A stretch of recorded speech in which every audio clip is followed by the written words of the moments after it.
Je vais laisser la parole à Violaine Trajan pour nous faire la présentation d'un nombre relativement important de délibérations concernant la petite enfance, mais elle va peut-être commencer par nous faire un petit point de rentrée, puisque non seulement nous sommes rentrés à l'école, mais les enfants sont aussi rentrés dans les crèches du 18e. Oui, j'avais prévu de dire vraiment quelques mots sur la rentrée. D'ailleurs, je vous dire que les délibérations dont je vais parler après traduisent en fait toujours les objectifs de notre programme de mandature en matière de politique petite enfance, puisque il s'agit d'offrir un accueil de qualité aux familles et aux professionnels et d'augmenter l'offre de qualité. Donc aujourd'hui, nous avons accueilli plus de 60% des demandes en crèche, c'est-à-dire qu'on satisfait 70% des demandes actuellement. Nous avions à peu près 1700 demandes à étudier et 1000 places à offrir. Alors quand je dis 1000, j'additionne les crèches associatives puisque c'est des délibérations sur lesquelles on se prononce à tous les conseils d'arrondissement et les crèches municipales. Donc c'est des places un nombre de places qui augmente et l'occasion de dire qu'en 2020 nous aurons atteint nos objectifs puisqu'on avait fixé l'objectif de 700 places.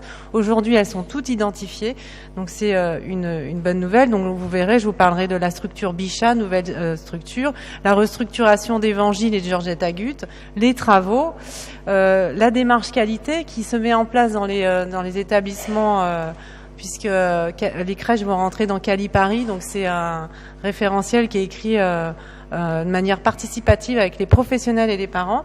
Le parcours des parents toujours amélioré puisque on répond aux demandes d'accueil mais diverses, crèches familiales, parentales, associatives.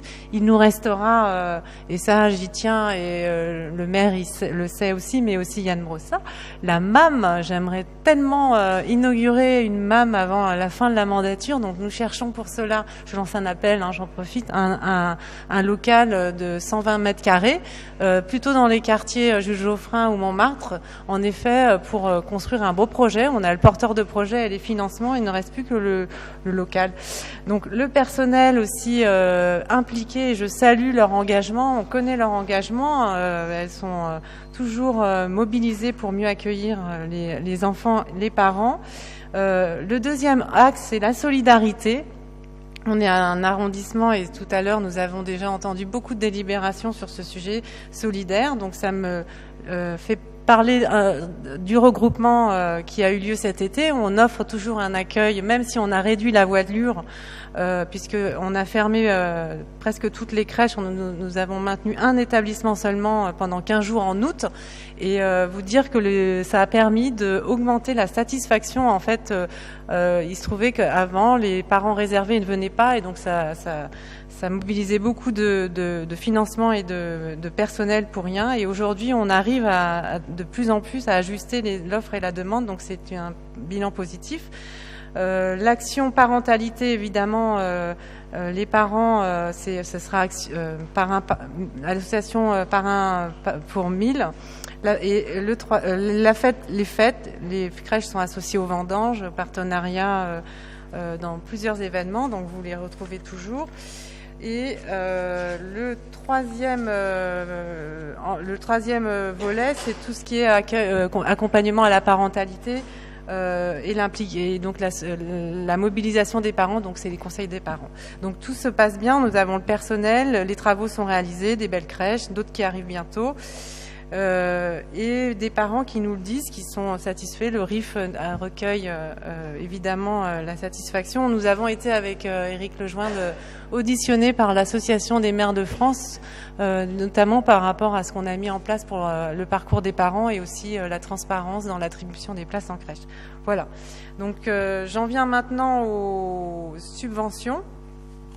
Donc une subvention pour l'association Parrain par 1000, donc pour son action de parrainage, vous le savez, chaque année on rapporte cette délibération. Donc en 2017, 79 familles ont été concernées. Donc c'est la rencontre d'adultes, donc plutôt des personnes âgées avec des tout petits, et c'est notamment ou des enfants ou des jeunes, des enfants qui sont dans les foyers de protection de l'enfance. Nous avons ensuite une subvention pour l'association Crescendo. Alors là, c'est pour tout Paris les 3 827 829 €. Mais nous avons 2 établissements qui sont gérés par cette association, avenue Porte-Montmartre et 1, 2, 3 Soleil. Ensuite, une subvention pour l'association Accueil Goutte d'Or, donc là aussi ouverte depuis très longtemps, et nous les avons soutenus parce qu'il y avait une baisse de fréquentation pour justement faire rencontrer l'offre et la demande, et ça a permis à la crèche d'accueillir des nouveaux parents et des nouveaux enfants. Ensuite, une subvention à l'association Les Ateliers pour les Petits, pour la halte garderie qui est du secteur Montmartre, une subvention pour l'association crèche parentale La Toupie, une subvention pour l'association Enfants Présents, donc qui accueille 24 heures sur 24 et à domicile et aussi en collectif les enfants, qui est un bon partenaire pour la commission médico-sociale. La réalisation d'une structure démontable, je vous avais présenté lors d'un dernier conseil d'arrondissement ce projet ambitieux. Vous savez, il va s'aménager dans l'enceinte de l'hôpital Buchat, donc ce sera une crèche en kit, démontable et remontable ailleurs. Donc là, ça permettra d'accueillir 78 enfants en plus. Donc c'est le recrutement d'assistantes maternelles puisque c'est une crèche familiale, et puis un mode d'accueil puisqu'il y aura aussi une crèche collective sur place. Donc c'est un beau projet qui va en plus permettre de réaménager la voirie ou d'améliorer les espaces autour. Là, je reviens sur le projet, vous savez, rue de l'Évangile, où on a détruit la crèche Évangile pour reconstruire 2 autres crèches avec des logements. Donc là, il y a un avenant qui s'explique par le fait qu'il a fallu dépolluer partiellement les sols. Donc ça retarde un peu de 4 mois le projet. Donc vous dire qu'avec Philippe Durand, avec Cédric Daveny, Philippe Dariula et Evelyne Dams, nous avons participé à une réunion de concertation avec les habitants pour vraiment leur donner les garanties, même les enseignants et les directeurs d'école, pour voir tout ce qu'on pouvait faire pour que ça... Et Michel Lerneuf, excuse-moi, parce que je te vois pas, t'es sur le côté. Et donc du coup une réunion où on a pu partager et répondre aux inquiétudes des riverains. Et enfin je termine avec l'Araignée Gentille. C'est une subvention pour de réajustement puisqu'il y a eu des complications financières pour que l'établissement reste ouvert. Donc voilà, la ville de Paris rajuste de plus de 22 000 € une subvention pour que l'établissement continue d'accueillir des enfants. Donc il y a un nouveau président et une nouvelle directrice. Voilà, j'en ai terminé et je vous remercie de voter pour toutes ces délibérations qui font le bien vivre dans le 18e et à Paris. Merci beaucoup Violaine Trajan pour tous ces éléments. J'ajoute que si nous n'avons pas encore trouvé de lieu pour accueillir une MAM, nous travaillons à accueillir des colocations d'assistantes maternelles, qui est une autre façon de soutenir la diversité des modes de garde dans le 18e. Est-ce que toutes ces présentations entraînent des demandes de prise de parole? Donc je vois Pierre-Yves Bournazel. Est-ce qu'il y a d'autres? Pierre Licia? S'il n'y a pas d'autres demandes de prise de parole, Pierre-Yves Bournazel. Merci, Monsieur le maire. Alors évidemment, je vais voter, je pense que ce sera l'unanimité, l'ensemble des délibérations, puisque, comme vous l'avez justement souligné, il est important de soutenir cette création de places en crèche. Simplement, je voudrais revenir sur la chute du nombre d'enfants à Paris. Les études ont malheureusement démontré qu'il y avait un problème structurel. D'abord, les Parisiens font moins d'enfants. Ça, c'est quelque chose contre lequel on ne peut pas trop lutter. Ça, c'est un choix de société. Mais en revanche, il est aussi expliqué que la qualité de vie se dégradant dans un certain nombre de quartiers de Paris, beaucoup de Parisiennes et de Parisiens préfèrent quitter Paris. Alors, réfléchissons collectivement. On a un vrai sujet qui est d'abord la hausse du prix de l'immobilier. Et on voit bien que là, c'est à l'échelle du Grand Paris qu'il va falloir trouver des solutions pour améliorer les conditions d'accès au logement pour tous, notamment pour le logement intermédiaire, pour la question de l'accession sociale à la propriété. La qualité de vie, c'est bien sûr les crèches. Des choses sont faites. on les vote dans l'intérêt général, il faudra probablement inventer de nouveaux projets pour qu'il y ait plus de places en crèche, un meilleur accueil encore pour les Parisiens qui ne trouvent pas de solution. Il y en a, vous avez parlé de 1000 accueillis, c'est bien, mais il y en a 700 qui, évidemment, doivent trouver des solutions. Par exemple, une idée, c'est que pour toute nouvelle construction, réhabilitation, réserver dans les quartiers une part du foncier en rez-de-chaussée à des places en crèche. Avec cette idée, faites garder votre enfant en bas de chez vous. Trouvez des solutions très pratiques, très concrètes, immédiatement opérationnelles pour faciliter la vie quotidienne des Parisiennes et des Parisiens qui galèrent souvent. Et puis, évidemment, ça passe aussi par les écoles, par la qualité de vie, la qualité de nos rues, la mobilité. Tous ces sujets-là sont absolument essentiels. Ils doivent être dans le débat public. Ça va venir, c'est absolument essentiel. Cela doit nous interroger parce qu'il ne faut pas que Paris se vide, évidemment, de ses familles très compliquées. Lorsqu'on a un enfant, quand il faut une pièce supplémentaire, eh bien, de trouver un logement à Paris, ça, au-delà des sensibilités des uns et des autres, c'est un problème que collectivement nous devons nous poser et des solutions sont attendues de la part des Parisiennes et des Parisiens. Elles sont attendues, elles viendront dans le débat public, j'en suis sûr, à l'approche des élections municipales, mais il ne faut pas en faire un sujet idéologique, il ne faut pas en faire un sujet partisan, il faut en faire un sujet d'intérêt général. Pierre Lissière. Oui, bonsoir. Merci, monsieur le maire. Juste une petite question sur la DFPE 184, sur la réalisation des 2 crèches collectives au 23-27 rue de l'Évangile, puisque ce terrain aujourd'hui est en chantier. La question que je me posais, c'est quand est-ce que débutent les travaux de chantier, puisqu'en fait le terrain était relativement accessible, alors même qu'il était en chantier, le terrain était relativement accessible, ce qui donnait lieu à un certain nombre de personnes qui squattaient le terrain et qui causaient du coup des nuisances dans le quartier. Donc voilà, à savoir quand est-ce que j'ai cru comprendre que ça avait pris un peu de retard. Quand est-ce que commencent véritablement les travaux, les premiers coups de pelleteuse? Merci. Merci pour ces questions. Je vais peut-être donner quelques éléments sur la deuxième question qui est plus facile, plus directe que la première, pour vous dire que d'une certaine façon les travaux ont déjà commencé puisque vous avez vu que nous avons procédé à la démolition du bâtiment existant, mais dire surtout qu'avec Violaine, avec Michel, avec Philippe, nous avons demandé aux bailleurs d'adapter ces contraintes de travaux aux contraintes des écoles.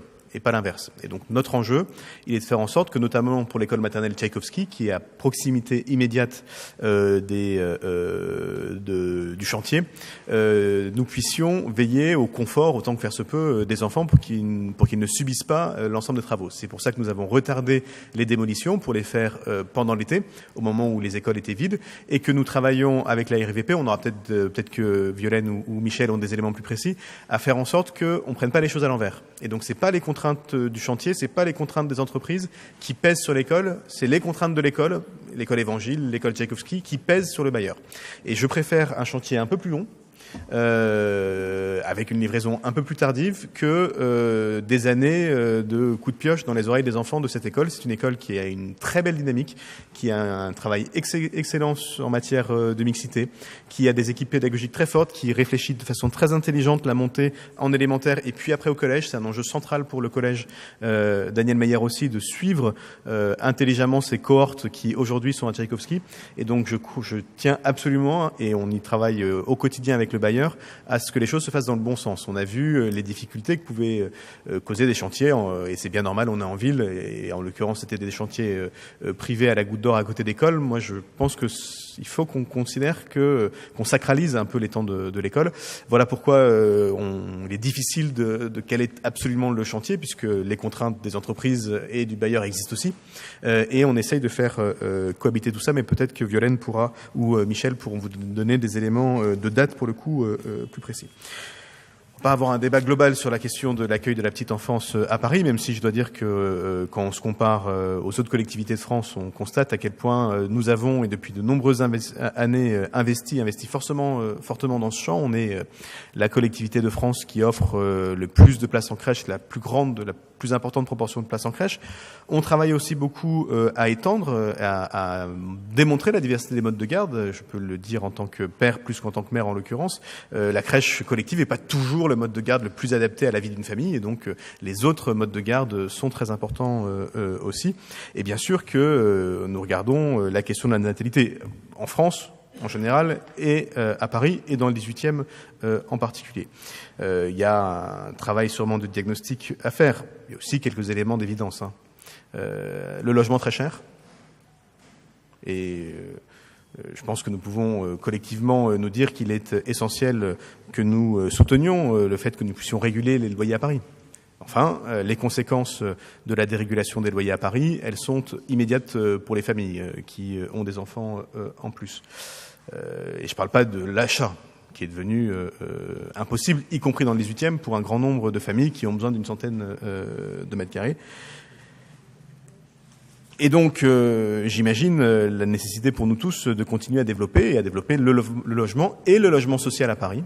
Le logement social à Paris qui est accessible, je le rappelle, à 70% des Parisiens, qui ne seront peut-être pas tous propriétaires, mais qui peuvent tous avoir, ou pour beaucoup, avoir accès au logement social. Et donc, il faut que nous puissions continuer à construire. Il faut que nous puissions revenir, et nous le demandons avec la maire de Paris, à la régulation des loyers. Il faut que nous puissions, et Yann Brossat en a parlé récemment, travailler aussi à faire revenir dans le marché un certain nombre de logements qui ont quitté le marché pour aller servir non plus les Parisiens mais les touristes. Et il faut que nous puissions faire en sorte que le logement, parce que c'est ça la question centrale. Comment je me loge à Paris quand j'ai 2 enfants et comment je reste à Paris quand j'en ai un 3e, si j'en ai 3. Au-delà de tout ça, si on ne travaille pas là-dessus, on se trompe. Il peut y avoir beaucoup de propositions. Je ne doute pas que beaucoup seront faites pendant la campagne, y compris sur la destination des pieds d'immeubles. Mais Afaf Gabellotto pourra y revenir longuement en répondant à une question d'actualité qui est posée d'ailleurs par le groupe Les Républicains. Les pieds d'immeubles à Paris, on en a besoin pour tout, et notamment pour le commerce. Mais par contre, on peut peut-être imaginer qu'un certain nombre d'appartements ou de grands appartements puissent servir. C'est l'idée de la MAM que nous portons dans le 18e avec Violaine depuis un certain nombre d'années, et donc pour adapter aussi les modes de garde. En tout cas, c'est un sujet sur lequel on travaille beaucoup, parce que c'est essentiel, bien sûr, que les familles puissent rester à Paris. Et je crois que le sujet primordial, absolument primordial, et celui qui bloque tout, la condition peut-être pas suffisante mais indispensable et nécessaire, c'est la question du logement. Et de ce point de vue-là, je vous invite tous autour de cette table à rejoindre la politique que nous menons avec beaucoup d'engagement depuis de nombreuses années à Paris. Violaine Trajan, un mot sur... Juste pour répondre sur le retard à Évangile, en fait, les travaux vont démarrer en septembre, enfin là sous peu, et les raisons du retard, ce que j'ai expliqué, c'est que déjà il y a un espace extérieur qui a été rajouté pour les crèches au premier étage, et ensuite de dépolluer les sols de manière partielle pour que la qualité du terrain soit parfaite. Voilà, donc après il y aura la livraison, elle est prévue en mars 2020. Voilà, donc le décalage est de 4 mois. Répondre aussi sur la qualité de vie et moi, juste donner un témoignage des parents, nous disent que quand même leur quotidien s'améliore, les squares sont réaménagés, les aires de jeu sont plus attractives, ils trouvent des lieux pour aller avec leurs enfants, comme les lieux que parents accueillent parents-enfants. Enfin bref, il y a de plus en plus de lieux qui sont destinés aux familles qui ont des tout-petits, et sur le fait que les familles quittent Paris, moi je regarde par rapport aux chiffres, et chaque année, en effet, après la commission du mois de mai, on a des refus de places en crèche, et ça augmente d'année en année, et c'est des refus pour 2 raisons. Les familles obtiennent des logements sociaux, donc Monsieur le maire parlait de la politique de création de logements sociaux, donc nous on la ressent en fait en politique petite enfance, puisque les parents nous disent quitter l'arrondissement parce que ils ont obtenu un logement social, alors soit à Paris, soit en proche banlieue. Et la deuxième raison, et ça c'est parce qu'on fait la promotion des autres modes d'accueil, c'est qu'ils ont souvent, ils se sont engagés dans un autre mode d'accueil, comme avec une assistante maternelle, puisque là aussi, on emmène les assistantes maternelles sur des formations pour qu'elles se professionnalisent, et ou alors en gage partagé. Et là, puisque on a une association qui est très dynamique, et Frédéric Banina me rappelait son existence, c'est Gribouillis qui anime des ateliers pour effectivement faire connaître le fait qu'elles accompagnent les auxiliaires parentales pour offrir un mode de qualité. Sur le fait d'inventer des nouveaux modes d'accueil, mais tout à fait, la MAM en fait partie. Alors 2 mots, puisque mes voisins me demandent ce que c'est qu'une maison d'assistante maternelle. Il s'agit de lieux qu'on aménage et qui réunissent 4 assistantes maternelles qui sont agréées pour garder les enfants dans ce local-là et non plus chez elles à leur domicile. Donc ça permet déjà de faire venir des assistantes maternelles où elles sont peu nombreuses, comme dans les quartiers Montmartre, Jules Geoffrin, Guy Môquet, etc. Et le fait aussi de les réunir autour d'un projet sur lequel elles se mobilisent, et donc de créer d'autres types de structures. Après, on pourrait aussi parler des micro-crèches. On a des partenaires qui ouvrent des crèches partout. Je pense à les Petites Merveilles, c'est un bon partenaire. Donc voilà, on est en effet très attentif à tout ça. Et dire que sur la pyramide des âges aussi a changé. Donc s'il y a moins d'enfants, c'est aussi parce qu'il y a peut-être moins de femmes en âge de faire des enfants. Il y a aussi cette explication là qui fait qu'il y a moins de bébés à Paris et en France. Sans oublier, bien sûr, le boom démographique qu'on a connu au début des années 2000, qui explique le boom démographique des lycées aujourd'hui, qui étaient ceux des collèges il y a quelques années et ceux des écoles il y a quelques années encore, puisque finalement les cycles de vie, assez naturellement, font leur effet. On va peut-être passer du coup au vote sur cette délibération. Donc je vais vous demander de bien vouloir voter la DFPE 12, qui est pour... Unanimité. DFPE 52, même vote. DFPE 66, même vote. DFPE 67, même vote. DFPE 68, même vote. DFPE 150, même vote. DFPE 169, même vote. DFPE 184, même vote. Et DFPE 188, même vote. Je vous en remercie.